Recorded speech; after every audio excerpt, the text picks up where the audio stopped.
Таблерон. Әлемге әйгілі Таблерон шоколады.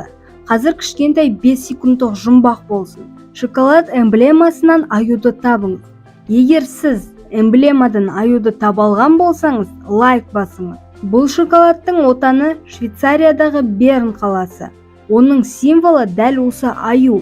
Сонымен қатар шыңның өзі логотипте бейнеленген.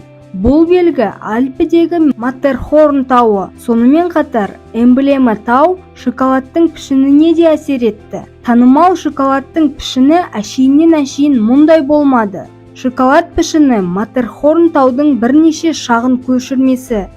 Номер 3. Nike. Әдетте үлкен компаниялар, дизайнерлер олар үшін ерекше дизайн жасауы үшін миллиондаған долларлар төлейді. Ал бұл логотип ең танымал логотиптердің бірі. Бірақ бұл логотип тек $35 жасалған. Бұл логотипті